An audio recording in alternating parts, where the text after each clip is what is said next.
た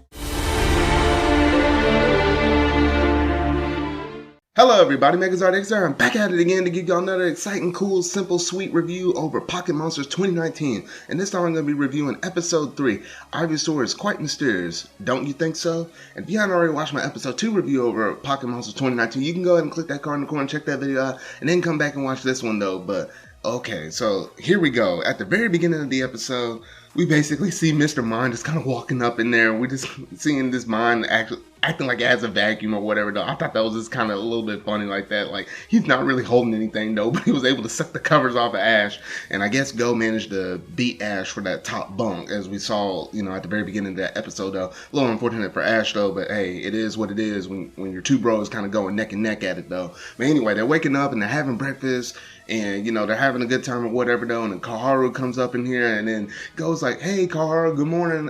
Hey, you want to come over here and sit and eat breakfast with you? And that girl look over here and then was like, I got better stuff to do. Like, I got to go to school, unlike some of y'all people. And then I was like, okay, Kaharu. All right, firing them shots like that. I see you. Okay. And she was like, all right, I got to go. See y'all. Peace out. And then the professor's like, well, she's gone, so hey, I gotta go to work, so I'll catch y'all later. Like, whoa. Ash and Go were like, hold on here, slow your horses down. We're about to go and follow you. And anyway, they're walking to the lab and whatnot, and the professor is over there looking at, some news reports and whatnot, and they figure out there's a bunch of Bulbasaur and Ivysaur that's coming from all over the area. They all kind of meet underneath one central spot, and they don't know exactly why or how or what's the kind of commotion that's going on that's causing all these Bulbasaur and Ivysaur to kind of all meet up and come to this area. So that's when Ash and Go decided, hey, let's go ahead and check this out. Hey, we'll go ahead and investigate this for you. And so both of them basically leave the lab, and they're walking out about on the streets and whatnot, and they go out and figure out that, oh, you know what, these Bulbasaur and Ivysaur, they're just cutting across the roads and everything, and it's like, hey, let's go ahead and follow one and see kind of where it leads to. And then they find this Ivysaur that's just kind of in like an alley or whatnot, and it was just bashing its head up against a brick wall, as if like, it's trying to get to like, point A to point B, the shortest route, but it wasn't really using its head to actually, overcome this obstacle. And this is where things get interesting, because we got to see a little tiny feud in between Ash and Go, because Ash wanted to say, you know what, hey, let's go ahead and help it. But then Go's like, no, hold on, think about this for a moment. If we actually help this Pokemon, it's not going to be able to use its head to be able to overcome any other kind of obstacles. And Go is basically thinking from like a nature perspective, like, hey, we shouldn't interact or put any human intervention into any Pokemon affairs like this. We gotta let it be, and if it ain't cut to do whatever it needs to do, that's purely on the Pokemon. But Ash was like, no, if I see a Pokemon in need, or if I see it struggling, no, I'm gonna put my 2 cents in, and I'm gonna be able to help this Pokemon. So then both of them were butting heads though, and then Ash tried to help the Ivysaur, but then the Ivysaur kind of knocked it back like, hey, I don't need your help, what are you talking about? You better listen to your partner over there. But anyway, Ash was trying to help, but it didn't want to take his help. And then this is where things get interesting, because Go said, oh, you're one of those kind of people, which sort of kind of implies that I was thinking, Go might have had some bad experiences with some other people, and at that moment he regretted to say that Ash was one of his friends. So I'm thinking there's a little bit of a back history or a little backstory relating with Go, and the reason why he doesn't have a lot of friends outside of what would have been Ash and Kaharu. And, that might explain why, back in the prelogue episode where, Kaharu was like, now this is the reason why you don't make a lot of friends. So we get to see a little bit of a snippet of this. And it's something I really want to see that's touched on in a later point of the episode, though. But I think given enough time, we're going to get that little backstory of why, Go may not have a lot of friends, though. But anyway, from this point forward, those two were sort of kind of butting heads throughout the episode, and they weren't seeing eye-to-eye level until you got towards the end of the episode. But anyway, that Ivysaur managed to finally use his head and use his vine whips to be able to climb up and over that wall.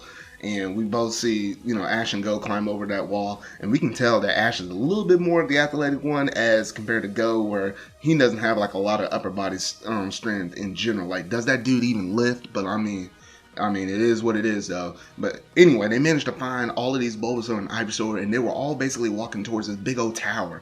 And this tower, that's where it seemed like all of the Bulbasaur and Ivysaur were centrally locating at. And then, you know, Ash was like, hey, come on. Hey, we ain't going to be able to find out any information from down here. We're going to have to climb up there and see where they're heading to. So, you know, Ash was able to quickly climb up, but Go was struggling quite a bit. But, you know, it was thanks to Ash, you know, lifting the hand. Even though they were, you know, button heads throughout most of this, Ash was still able to lend a helping hand, and he was able to help Go. And, you know, with the combination of both their helps, they were able to climb all the way up to the top of the tower.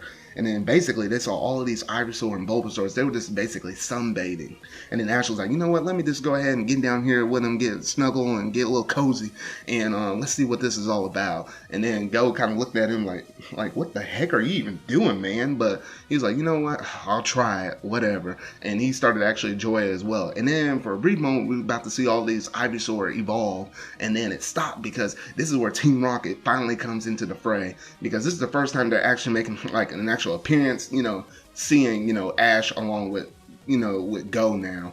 And I gotta say, the theme is original. Like, it's like one of the original things that we've seen back in the past, though. But the music, though, oh my gosh, I can get behind this, because for the longest time, I wasn't like a huge fan of Team Rocket with their themes or whatnot, though. But this one, at least for me, it's clicking. So I'm really enjoying this one, though. But anyway, after they got their theme all done with, though, you know, they were about to swoop, you know, bring all the Ivysaur with them, though, but, you know, Ash was like, you know what, same old thing, same old trick, we're about to bust you up the same old way, and told him to use Iron Tail and, you know, be able to, you know, bust out all the Ivysaur and Bulbasaur. And then Team Rocket was like, all right, well, let's go ahead and throw down now. And before they were about to use what could have been like their regular Pokemon, this Pokemon over by air, you know, drops and, you know, reveals like a whole bunch of Pokeballs that any of these, that, you know, these Team Rocket members could actually use. And this is where things get interesting, because I guess Giovanni really wants to help these two now, because, you know, we've never seen this kind of interaction back before in the past, at least not to the level and scale of this. But anyway, they were able to stick Meowth up in there as like a coin slot or whatever, though, because they were too cheap to pay money to actually get the Pokeballs out. Anyway, and then they managed to pull out a Gyarados and a Tyranitar, and I was like, oh my gosh. I was like, okay, I see y'all, alrighty.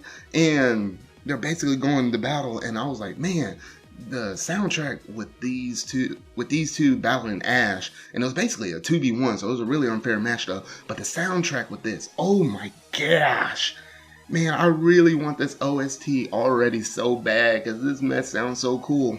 And I don't think we're gonna have like a crap ton of battles, you know, within this sort of kind of slice of life anime as it is already, though. But if we can still get some consistent, strong, cool looking Team Rocket battles, hey, I'm all for the Team Rocket moments where they meet up with Ash, because this was actually a little bit exciting, I ain't gonna lie. And you know, they're going back and forth, though, but then, you know, Ash being Ash, he was gonna step in the way to protect those Bulbasaurs and Ivysaurs no matter what. And it was his Thunderbolt against two of their Hyper Beams, and he managed to win, and he managed to blast them off again, and Team Rocket was out of there, though. And then shortly after that, the Ivysaur evolved into Venusaur, and then the Bulbasaur evolved into Ivysaur, and, you know, all was well pretty much. And then basically all of the Venusaur and Ivysaur were letting out their basically, you know, they were just kind of sunbathing for a reason, because they were basically letting out all their pollen, and all their pollen was basically getting distributed, you know, across all the different plants in the area. And that's the reason why they wanted to come up there on the top of the tower, so that way they can spread all of their pollen out to all the other plant life, though. So that was the reason why they're all gathered there today. And, you know, then you got to see Ash and Go head back to the lab, and, you know, then you really get to see Go, and he started to have a strong admiration for Ash, like really strong, to the point where, you know, you can saw him kind of blush, and you can kind of see it in his eyes that, you know, he really thought that, you know, Ash was a good friend. But, you know, Ash had to correct him and say, you know what, you already said we were friends, so nothing has really changed, you know, we're still the same. But anyway, that's pretty much it, and that's where the episode basically ends, though. But overall, I gotta say the episode was pretty cool, pretty enjoyable. Really liked the music that was being used in the background. And yeah, it was a nice little breather, and I'm really looking forward to next week's episode, because we're actually managing to finally hit the Galar region. After 4 episodes in, finally the anime is going to be able to show the new content that we saw within the Pokemon Sword and Pokemon Shield games, though. So yeah, that's about it for this review though. But make sure to tune in next week's review for episode 4. Let's go to the Galar region and encounter with Scorbunny. And this is going to be relating with Dynamax and Pokemon though. So yeah, until whatever video I make next, see y'all.